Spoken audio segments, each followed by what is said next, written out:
Welcome to Project Audion, the show that asks the question, can voice actors from across the country meet via Zoom to recreate classic shows from the golden age of radio? Hello, I'm Larry Groebe with the Generic Radio Workshop. Today's radio show, My True Story, is one you probably haven't heard of. And there's a story right there. Because My True Story was on the air for almost 20 years, until 1962, and may have had nearly 5,000 broadcasts. But despite the thousands of broadcasts, maybe only a dozen recordings survive. So it's basically a lost show. Why? Well, perhaps because My True Story was a daily, daytime drama aimed at housewives, a cousin to the soap operas.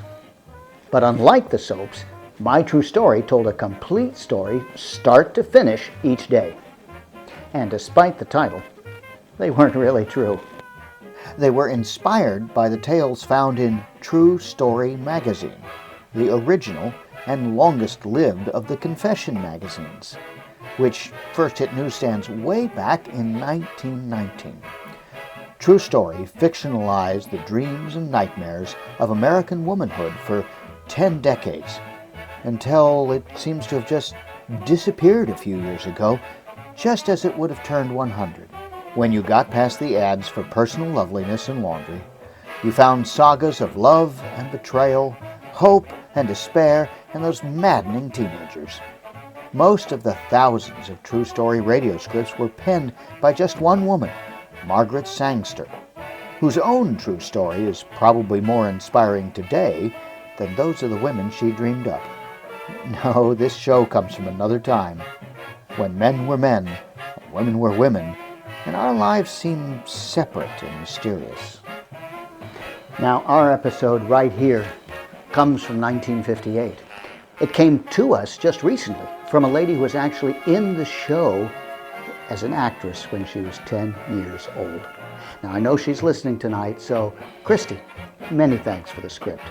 And I hope we do justice to My True Story.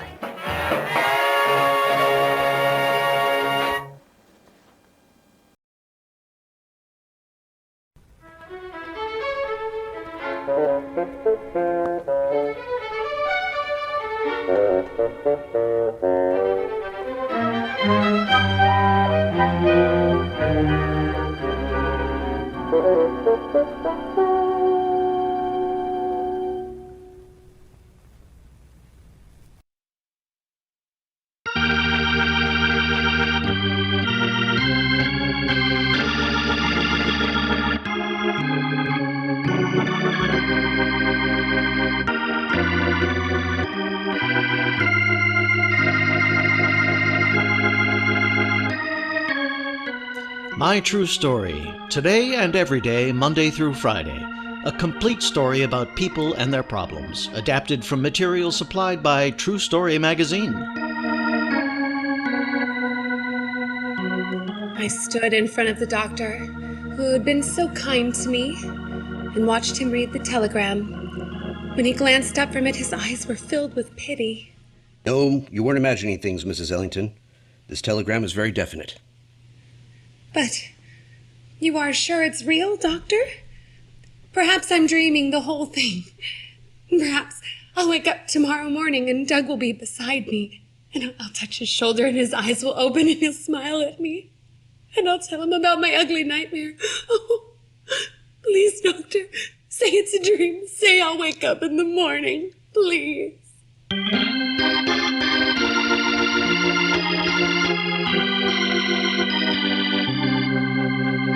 Can a woman, unequipped to earn her living, make a good life for herself and her child? Hazel Ellington learns the answer to our question in today's story. I dragged myself up the steps of the subway and out onto the street. I stood for a moment, gathering courage. For all at once it started raining cats and dogs. For the last 10 hours I'd been cleaning house on the other side of town, and I was desperately tired. I sighed, wishing I could drop in my tracks, but that wasn't possible. So I took a deep breath and plunged headlong into the downpour. It was 7:30, and Nancy, my 10-year-old daughter, would be waiting for me. I hurried along the 3 blocks to our flat, which was above a delicatessen, and made my way slowly up the stairs. I opened the door and stepped into a room that was dark and clammy. I switched on the light, and Nancy uncurled herself from the chair nearest the window and came toward me. Oh, Mommy. Are you out of your mind, Nancy? Sitting here in the dark? I'm not scared of the dark. Oh, it's not only dark. Oh, it's icy cold. Oh, for goodness sake, light the oil on the stove so I can dry out. Okay. You are awful wet. I'll say I am. I'm wet through and I've got a sore throat, but a lot you care about that. I should think a girl your age would feel a sense of responsibility. But you act like a baby. You're so cross, Mommy. I didn't intend to be. But life crowds up on me sometimes. It crowds up on me, too. You didn't come to the tea at school. I looked everywhere for you, and then I stopped looking. All the other mothers were there, and some of the fathers, too. I'm sorry. I couldn't make it. That's what you always say. I'm sorry, I couldn't make it. I told my teacher you were coming, but you never did. I asked Mrs. Larrabee if I could get off early, but she had guests and wanted some extra ironing done, so she wouldn't let me go. Said the windows had to be washed. I'm glad it's raining. They'll be dirty again, and it'll serve her right. You said you'd come to the tea, and you didn't. You promised, and you broke your promise. A PTA tea for 5th grade parents seems pretty unimportant besides my worries, Nancy. I've told you why I couldn't come. You know I have to work. If I don't, we won't eat. I can't just do as I please the way some women can, so stop talking about that silly tea. It wasn't a silly tea. It was a beautiful tea. And I don't care whether you come to things at the school or not. You never keep a promise anyhow. I'm not going to light the oil stove either. I'm going out on the street. I'll get wet, too. Nancy, don't you dare go through that door. Don't you dare. I'll go wherever I want to go. You don't love me one tiny bit. Why did I have a mother like you? Why?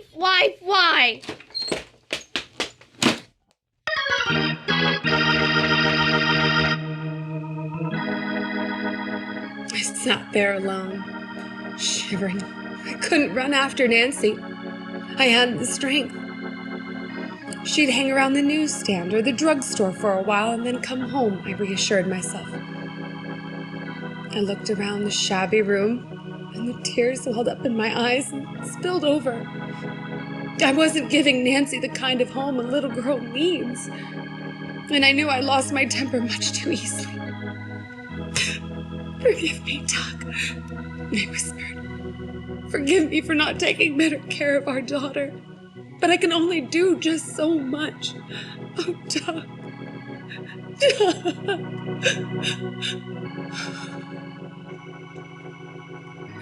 Suddenly, I was back with Doug in the old days, when he'd been so carefree, so gay. He'd come to me through the twilight, and I'd thrown myself into his arms. Darling, oh, it's good to be holding you again, holding you close. It's good to be kissing you again. I was afraid you wouldn't get here, and I wanted you to get here so badly tonight. Well, you weren't expecting me, of course. I wasn't expecting you, but I had the table set for 2, and I baked a cake and decorated it. A cake with 1 candle. It's our 1st anniversary, dear. We've been married a whole month. And I have an anniversary present for you.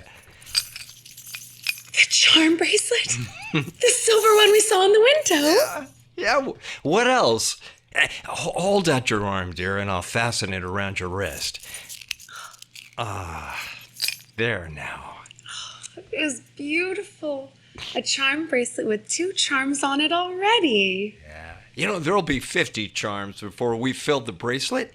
I'll send you something from every port I touch. 2 charms to go on. A heart for me. It's your heart, darling. Yeah, and an anchor, because I'm a sailor.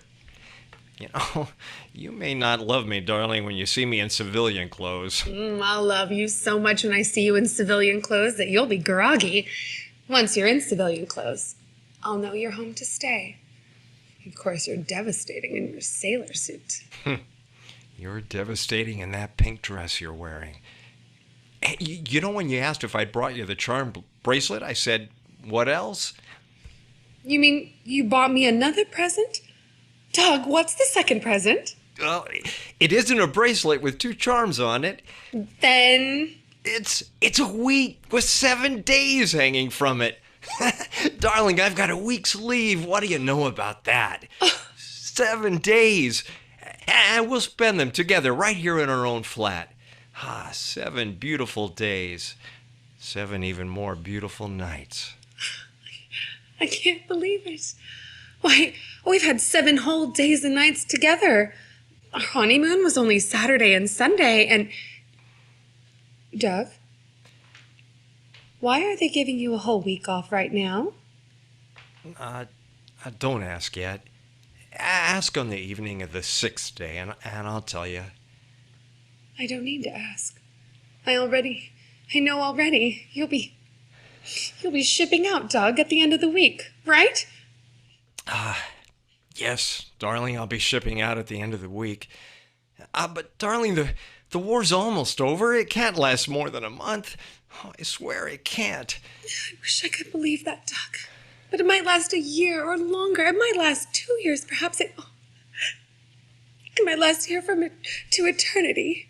Oh, no, don't allow yourself to think that it will. Hazel, tell yourself that I will hear those whistles blowing and the horns tooting before our enchanted week is over. That'll be constructive thinking. But Hazel, let's not talk about the war now. Let's have dinner. Let's eat our anniversary cake, and then we'll turn out the lights and I'll hold you in my lap. Come on, darling, we're wasting time.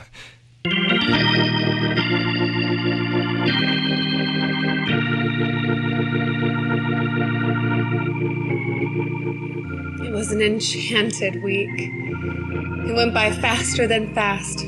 I prayed every night that the hours would drag. But they didn't. Each one was a minute and each day an hour. And then finally it was our last night together. And once again I was on Doug's lap, with my head nestled into that place between his collarbone and his ear. And... I'm pulling out an hour before dawn, darling. At that horrid time when vitality's lowest. Have you any idea, Doug, how soon you'll be back? Darling, I must be honest. Your guess is as good as mine. I don't know how I'll get along without you. I've been living in the clouds this last week. How can I drop back to Earth all alone, by myself? Well, you're not the only woman who's had to do it, dear. But I keep forgetting you're not a woman. You're just a kid. 18 isn't a kid. You're just a kid yourself. You're barely 20. Hey, I'm going on 21, sweetheart. Heck, I'm an old man compared to you. The minute I come back, dear, we'll go out to the Middle West on a second honeymoon. And you'll meet my folks. But, Doug, let's phone them tonight and tell them that we're married.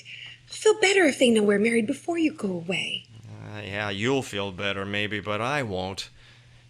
Dad'll rant and rave over the phone. He'll call me every name under the sun, and he'll browbeat you. And I'll have to have a fight with him.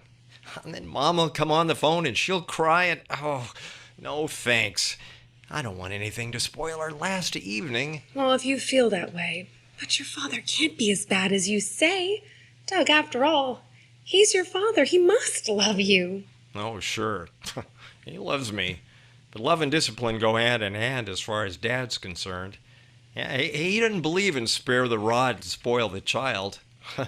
My bottom still aches when I think about the spankings he gave me. Well, he can't spank you when he's halfway across the continent. Oh, he can spank me verbally. Don't you forget it. He's done it over the phone before. And, well, if he ever gets a chance, he'll probably do it again. Why did you say that? What? If he ever gets the chance. Oh, I don't know, really. You're afraid that something's going to happen to you, aren't you, Doug? No, I'm not. Oh, but honey, now that you brought it up, if anything does happen, I want you to know all our papers are in that little leather suitcase of mine. You know, the marriage license and the name and address of the minister who married us and, well, a lot of other stuff. Don't talk about things like that. Oh, I must, darling, because if anything happens to me, you must go to my folks and take that suitcase with you and, explain everything. But if you're so scared of your father... He'd be different with you. He wouldn't spank a girl. Now, promise me, dear, that you'll go to them if... Okay, Doug. I promise. I feel better. I love you, Hazel. I love you so terribly much. And when it's all over and I come back, we'll have a little house somewhere in the country, within sight and sound of the sea. Perhaps it'll be a little white house with roses climbing over the door. Go on, dear. Well, we'll do all the fixing up ourselves. I mean the inside painting, and I'll build the cabinets such as you've never seen before for the kitchen. You'll be surprised about how handy I am. And finally... Yes? I'll build a cradle by hand for our baby. What baby? Well, the one we have when I come home. You want a baby, don't you? Of course I want a baby. I want 2 or 3, maybe 4 or 5. I was raised in an orphanage, and I used to stand with my nose pressed to the glass of the nursery, looking in at all the babies. I loved them all and wanted them all. Poor little Hazel. I was an only child, and when Dad was tough with me, I wished I were an orphan. Only children are lonely, especially when they have stern fathers and fraidy cat mothers. Our babies won't have a stern father. Our babies will have a father with a heart as soft as butter. They won't have fraidy cat mom either. There's only one thing I'm afraid of, and that's being separated from you. Well, when I come home, we'll never have another separation. Why, we'll spend years and years together, darling, without one quarrel. Oh, won't that be sort of monotonous? If we don't quarrel, we'll never have fun of making up, darling. Why did I marry such a matter-of-fact girl? Why couldn't I marry somebody as romantic as I am? Kiss me, honey. Okay. Here is a matter-of-fact kiss, Doug. And here's another matter-of-fact kiss.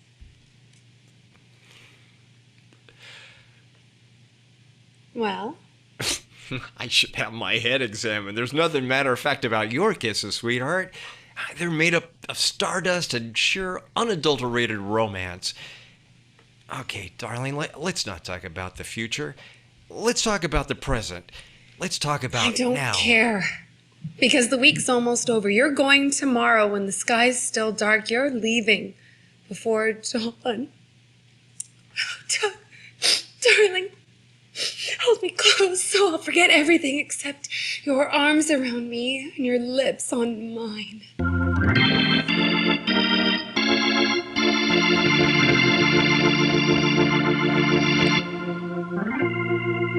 Doug left me in bed. He said he said he wanted to remember me warm and cuddly with my dark hair fanned out over the pillow.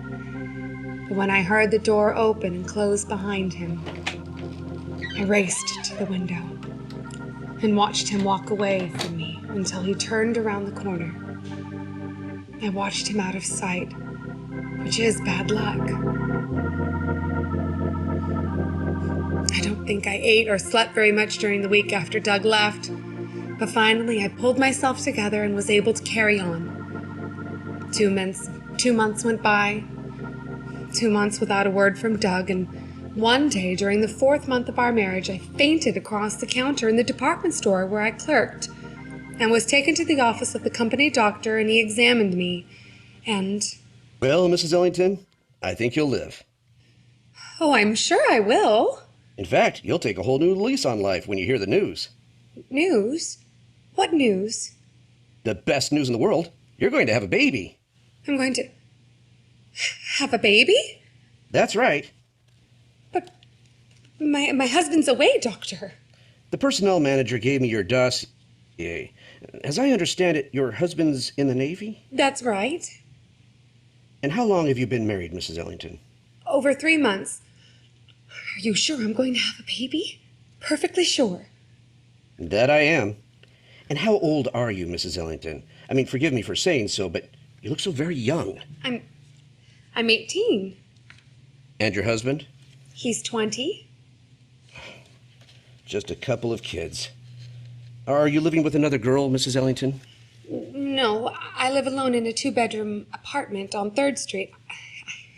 I wouldn't want to live with anybody but Doug. Oh, I know what you mean.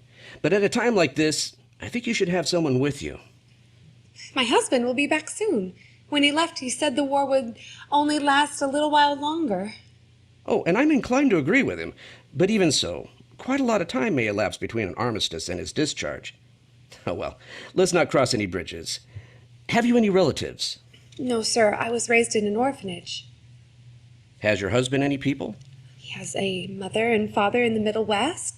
They own a dairy farm. It's a very prosperous farm, according to Doug. Well, why don't you go out there, Mrs. Ellington, and stay with them? I'm sure they'd be glad to have you. I can't. Why not? They don't know that Doug and I are married. We never told them. Now that's a pity. And why was that?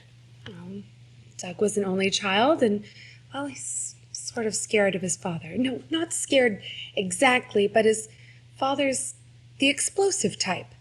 And Doug was afraid that he might get angry and put a damper on our happiness. I see. Well, have you a regular doctor, Mrs. Ellington? No, I haven't. I've never been ill, not that I can remember. Why? Is there anything wrong with me? Oh, no, there's nothing wrong with you, my dear. But every expectant mother needs regular checkups. Well, I doubt that you have much money to throw around, so I'll handle your case. And now, you better go home and get some rest. I'll explain to your department manager.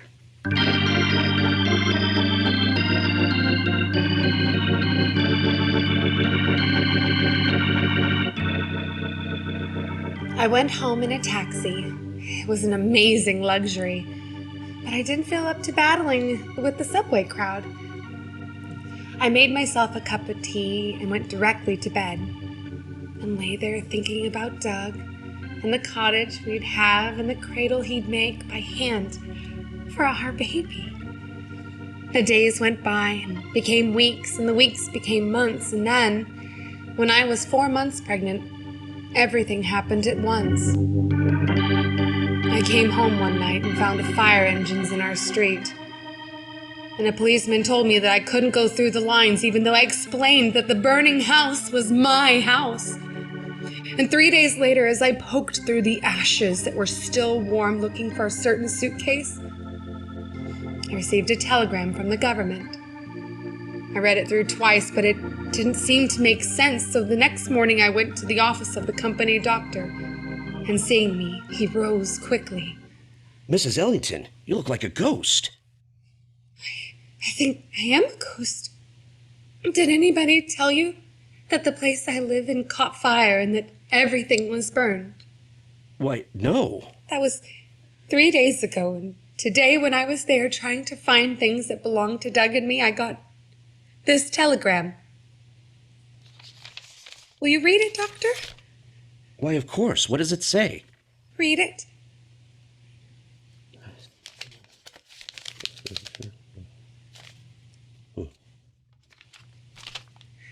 Well? Well, what? I want to know if it says what I think it says. Yes, my dear. It says your husband's ship was torpedoed, and all hands aboard were lost. I'm sorry for you. So sorry. But isn't it possible that I'm dreaming? That I'll wake up tomorrow and the whole thing will be a nightmare? The Doug will be beside me in bed, and I'll touch his shoulder.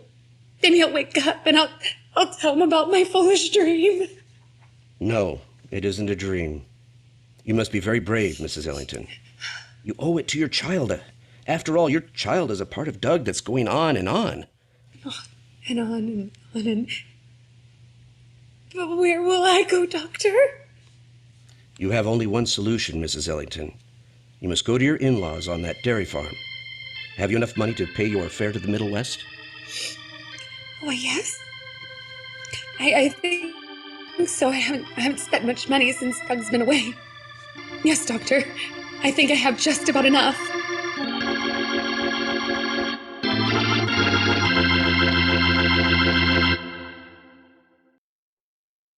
Well, we know that at the beginning of the story, Hazel was alone, that she was squeezing out a hand-to-mouth existence with her 10-year-old child. Did something go wrong? Did Doug's parents refuse to see her and give her shelter, or couldn't she find them? She'll tell you what happened in the second chapter of her true story, and you'll hear from her in a moment.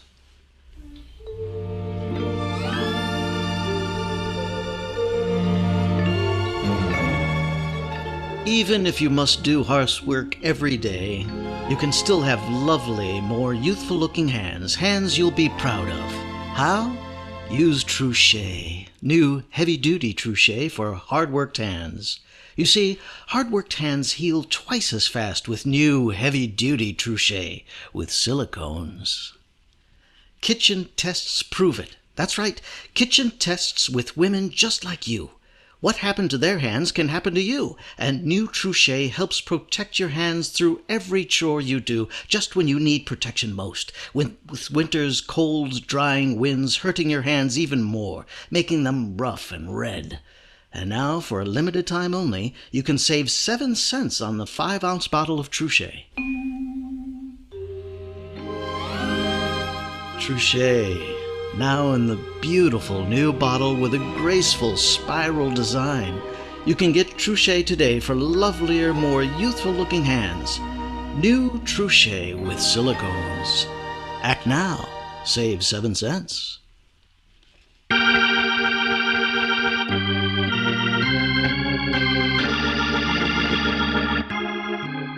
And now here's Hazel Ellington waiting to lead you into the second chapter of her true story. Hazel, did you follow the doctor's advice? Did you go to Doug's parents and throw yourselves on their mercy, or should I say generosity? Yes, I went to Doug's parents, Mr. Herlihy. I told Doug that I'd felt as if I were under an anesthetic during the hours that led up to our marriage. It had been a blissful anesthetic.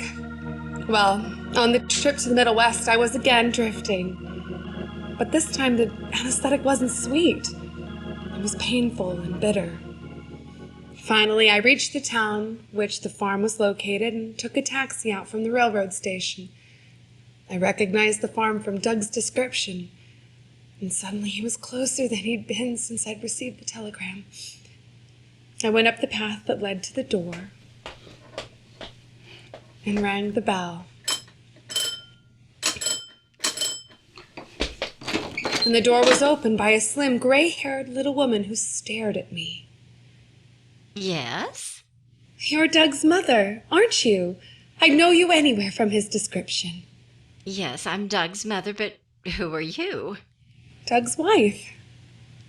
But we had no idea he was married. He didn't want to tell you when it was all so new and beautiful. The night before he was shipped out, I asked him to phone you, but he said his father would rant and rave over the phone and call him every name under the sun. He said he didn't want his father to spoil our last evening together. Come inside and set down your suitcase. Thank you. Now, step into the living room and I'll call Doug's father. Just follow me. By the way, what's your name? Hazel. And your last name? It's Ellington, like yours, of course. Yes, of course.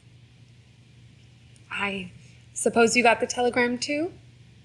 Yes, we received a telegram. Stay here, Hazel, and I'll bring my husband in a jiffy. He's in the garden back of the house. I won't be a minute.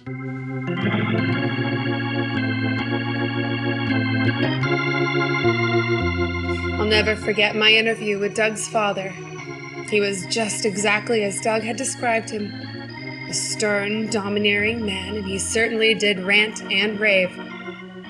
Now I understood why Doug hadn't wanted to call him on that last precious night.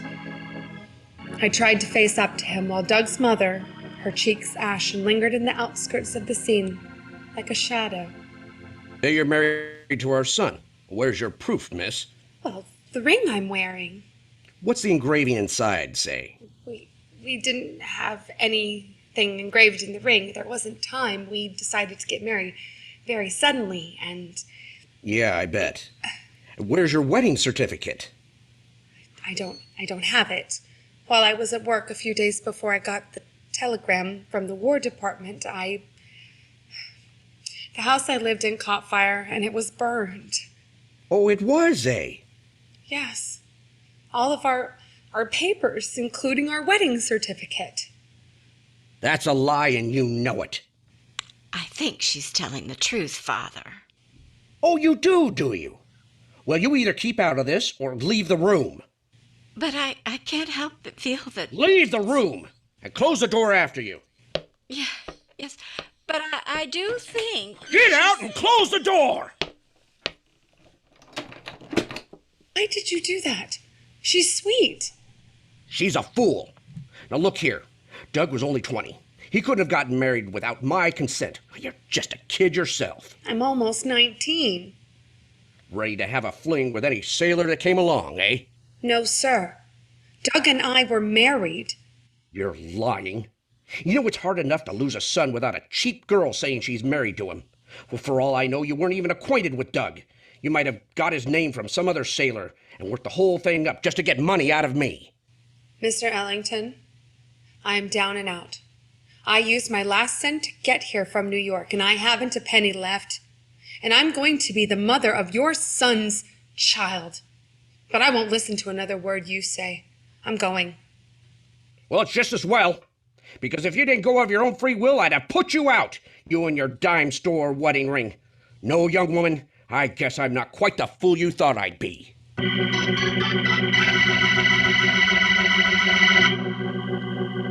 Yes. Doug's father was a cruel, harsh man. I'd left the comfortable farmhouse and made my way to the nearest town where I found a job as a waitress in a hash house. And when I saved enough money for a bus fare, I'd gone back to my starting place, New York. I'd given birth to little Nancy in a charity ward, and as soon as I was strong enough, I'd taken whatever jobs I could get, leaving her at day nursery. And now Nancy was 10 years old, a dangerous age, and things had reached a climax. I snapped out of my reverie as the clock chimed 10 times. For suddenly I realized that Nancy was still out in the rain. Horrified, I stared at the door and was almost there when Nancy came in slowly into the flat. I grabbed her by the shoulders and I shook her hard. Let go of me.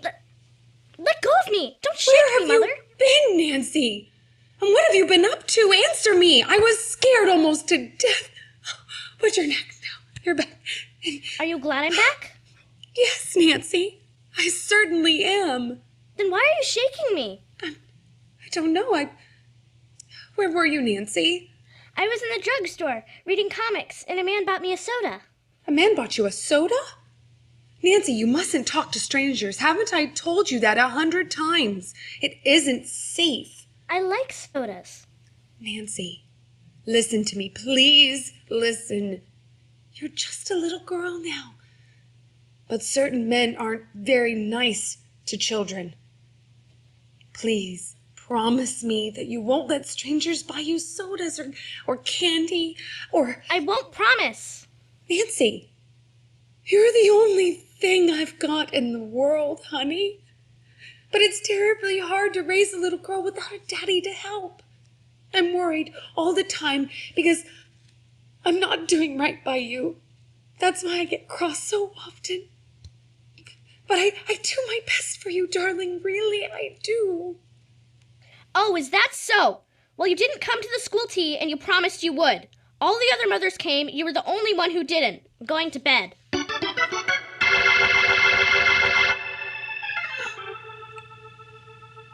was sick at heart when I went into work the next day.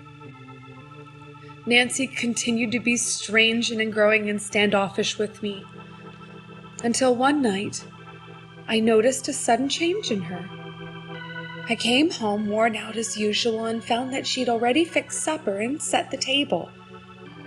There were colored paper napkins at our places, and she made a gooey salad. Her manner was strange, half defiant, half pleading. Everything's all ready. I've been fixing things ever since I came home from school, Mother. The table looks lovely, darling. Why, you've even made a salad, and I love salads. It's certainly a help to Mother when you pitch in like this. I'm glad you like it. I've been chosen to be one of the singing angels in our class play. Mother, only 6 girls out of our whole grade were picked to be in the chorus, and I'm one of them. Wow, how wonderful. I'm terribly proud of you, Nancy, but of course you've always had a sweet voice. That's what the coach said. Only thing is, we have to rent the costumes. It'll cost $1.50 for each angel, and I have to bring the money tomorrow. Do you suppose you could possibly... $1.50 sounds like so little. But the way I look at $1.50, well, it's 6 loaves of bread or 5 quarts of milk. It's a difference between keeping your head above water or going under. And... Okay, then. I'll tell them I can't afford to be an angel. Oh, yes, you can. Any time I can make an angel out of you, for $1.50, it's as good as done. And to heck with bread and milk. Oh, Mother, you're precious. I didn't like to ask you, but oh, I'm so happy.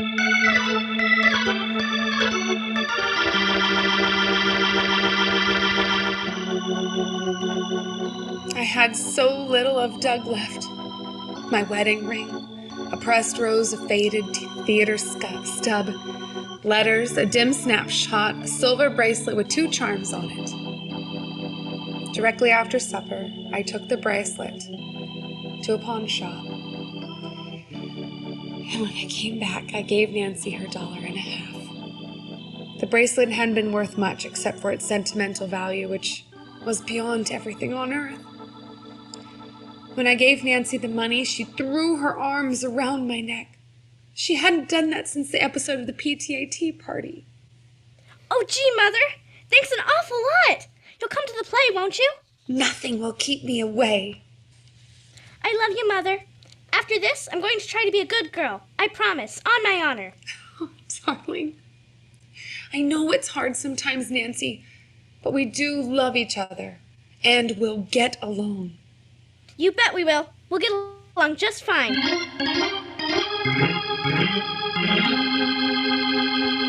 But Nancy wasn't in the play. When I entered the school auditorium just before the curtain went up, I was all agog. But only 5 angels came onto the stage.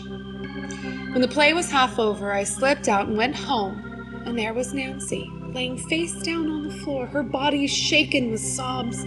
I took her in my arms, and I held her tight until her sobs died away to a mere whisper. And then I asked her, what was wrong? It was Carol Sue. She was the chief angel. Said I was a war baby. Said I didn't have any father. I stared at my child, aghast. What was this anyway? Slowly, I asked her to repeat herself, and she did, but her voice wasn't torn with sobs now. It was dead level, and she told me Carol Sue said that she didn't have any father. She did. And she said I couldn't possibly be a nice little girl because you were a scrub woman. Listen to me, Nancy. Your father was the finest man that ever lived. He died fighting for his country. You can go back and brag about him to Carol Sue because it's the truth. You believe me, don't you, dear? I believe you, but Carol Sue won't believe me. As for being a scrub woman, well, You know I'm cleaning other people's houses to get money for you, darling. I know. Can I go to bed now? I'm tired. Of course you may go to bed. It's no wonder you're tired. Will you kiss me goodnight? Yes, I'll kiss you goodnight.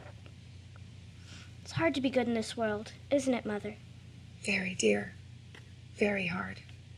But we must keep on trying, no matter what. Sometimes it's hard to keep on trying, isn't it? Good night, Mother. I'm sorry about the money we spent on the angel costume. It was wasted money, wasn't it? And we need money so bad.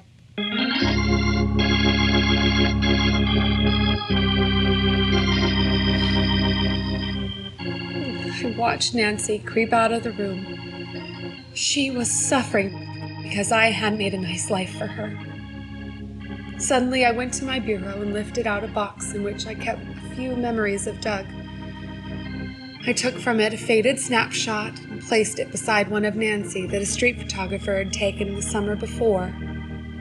Feature by feature, the two faces were identical. I placed the two pictures in an envelope and sat down to write a letter. I wrote, "Dear Mr. Ellington, you hate me, but you're Doug's father, and you can't hate his child who didn't ask to be born. I can't give her the home or background she needs, but you can give her both, so I'm begging you to take her and raise her properly for your son's sake." The next morning, heavy-eyed, I sat down to breakfast opposite Nancy, who was just as heavy-eyed.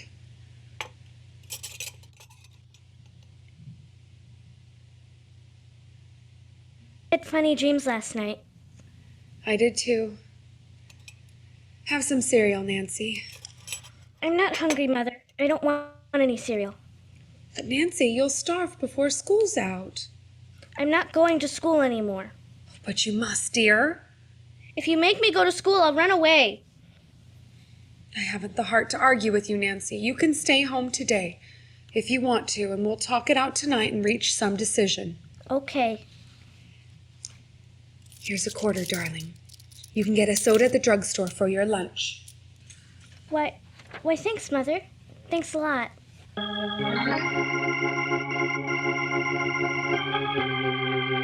On the way to the house in which I was working that day, I posted the letter. I sent it airmail, special delivery. It would soon reach its destination. I'd have an answer by the end of the week. When I came home from work, Nancy had a runny nose and streaming eyes. So I had a reason to keep her home from school. Another day went by, and another. Time passed slowly. But on the 5th night, when I came home from work and opened the door, I heard voices. I stood just outside the door, listening. You must have had fun living on a farm, climbing trees and swimming in the deep hole summers and skating winters with dogs and cats and a pony of his own. No wonder he was so awful good and nice. Living in a place like that, no wonder Mother loved him. Would you like to live in a place like that? Would I? I brought some snapshots. Look, dear, this is the house. It's beautiful. And this is the barn. And that's the prize horse. She's won ever so many blue ribbons at state fairs, Nancy. She's a real champion. She has a white star in her nose. Her name is Star. These little girls live on the next farm, dear. Helen, she's the eldest, is 11, and Janie, she's the youngest, is 9. I'd fit just between them. I'm 10. Would they play with me, Grandma, do you think? Well, they certainly would, and I know that... Did you hear something, Nancy? I think someone's at the door. Yes, there is. It's Mother, Grandma. Mother, guess who this is? I know who it is, Nancy. You just called her by name. When did she arrive? She's been here ever since 2 hours ago. She's been waiting for you to come home. She is pretty, Mother. She has the bluest eyes and the softest hands, and her hair is white like the frosting on a cake. She's been waiting for you. How do you do, Mrs. Ellington? I was beginning to be alarmed, Hazel. It's getting so dark. Mother's always late. She works terrible hard. But not hard enough to make the grade, Mrs. Ellington. Nancy, darling, will you go down to the grocery store and get a loaf of bread and a pound of coffee? You can get a pint of ice cream, too, from the drugstore. So your grandmother and you can have a little party. Okay. Here's the money, dear. Run along. Thanks, Mother. I'll be right back, Grandma.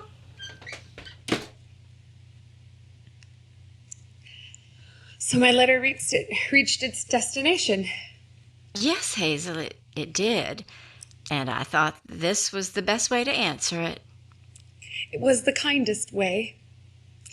Nancy's fallen in love with you at first sight. I'm glad. Will you take her back with you? Indeed, I will. She's a darling child. She deserves the best.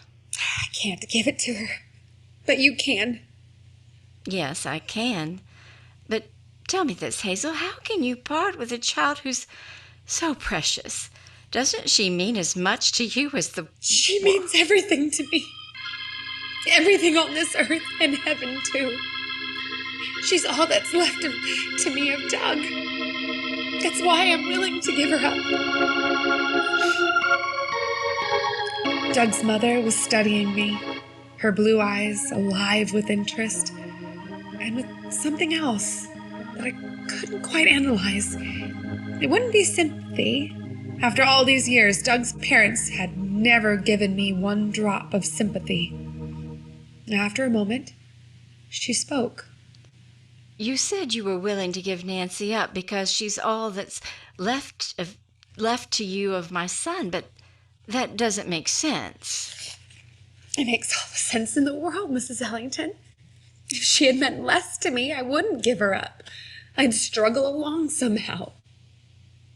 It's because I love her so much that I want her to have a chance to have the sort of life Doug had. But well, what will you do when she's gone? What will I do? Well, I suppose I'd go through the motions for a while and then... Don't think I'm asking for pity, Mrs. Ellington, and don't think I'm being sorry for myself. I'll never cease to be grateful that you came for her. You alone. You said you'd go through the motions for a while and then, Hazel. What do you mean by and then? Why, I don't know yet. How soon can you take her? Well, there's a plane that leaves at midnight. Can you be ready by then? She has very few clothes. Yes, she can be ready by that time. How about neighborhood bills? Well, they won't affect Nancy. We never owe bills anyhow in this part of town. It's a question of cash. Nobody has any credit. Oh, that's good. It simplifies things. There's only this. You won't let him be cross to her, will you? Your husband, Doug's father. I mean, once he's lived with her for a while, he'll have to admit that she's Doug's child. All her mannerisms are like Doug's. Her way of reasoning things out, and her trick of frowning when she's happy and laughing when she's upset. And please don't let him take it out on her. Oh, my dear. I guess you don't know. I don't know what. My husband died 3 years ago. I'd have made an effort to locate you before, but he wouldn't let me. And after he died, I couldn't find any trace of you whatsoever. He was a hard man, and now that he's with Doug, well, I guess maybe they've talked it out together, and I believed in you from the beginning, Hazel. Can I help you with the packing? Or maybe I'd better go out and phone the airport about reservations for the three of us. The three of us? Certainly. Do you think I'm so cruel that I'd take Nancy away from you? Heaven knows you fought for her, and heaven knows you're going to keep her. Oh, Hazel, you poor child.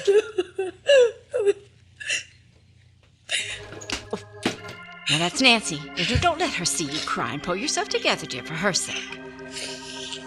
Well, back so soon, Nancy. Yes, Grandma. I got both chocolate and strawberry ice cream. They're my favorites. Mine too. It's going to be a real party. Yes, darling. The realest party that ever was. Somehow, Mrs. Ellington, I think there'll be 4 of us on that plane going home. We won't be able to see Doug, but we'll know he's with us. So, Hazel has won her battle, and all I can say is that she deserves a couple of wound stripes and a Purple Heart and a Medal of Honor. She's beside me in the studio, and you wouldn't recognize her if you saw her. There's been such a change. Her cheeks are rosy, her eyes are bright. After all, she's only 30. She's still a very young woman. How's everything, Hazel? Everything is simply wonderful, Mr. Herlihy. Mama Ellington and I love each other dearly and devotedly. And Nancy's blooming. She had her 11th birthday the other day. And we gave her a big party for her. Her teacher tells me that she's the most popular child in her class. Well, Hazel's a happy woman, and I hope, even though she loved Doug dearly and devotedly, she'll try and find another man to take his place. For, as I just said, she's still a young and pretty woman.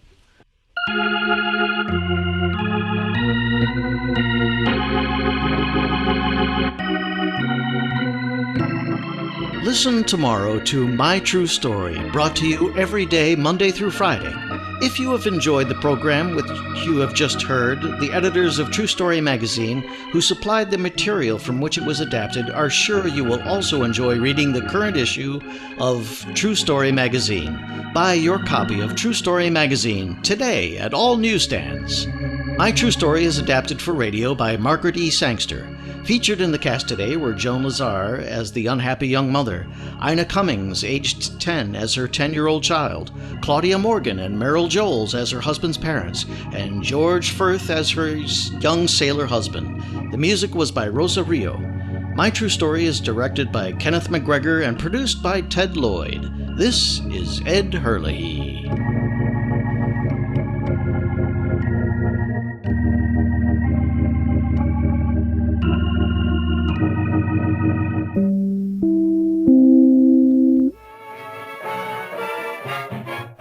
That wraps up another Project Audion show, and we hope you enjoyed discovering this lost episode from Old Time Radio. Please let your friends know about all of Project Audion's radio recreations by sharing our YouTube and Facebook links. What would you like to hear for future Audion episodes? Send us a note. Until next time, thanks for listening.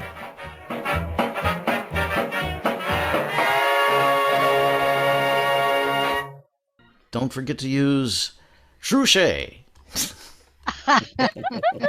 That's how she's going to get her next husband. Well, her hands are so soft. I'm gonna use on They're so very, very soft. Hello, darling. But you're soaking in it. Her hair is so white, just like the Truche lotion that you use. Oh, there you go. And always smoke Camel cigarettes, kids. Jeez.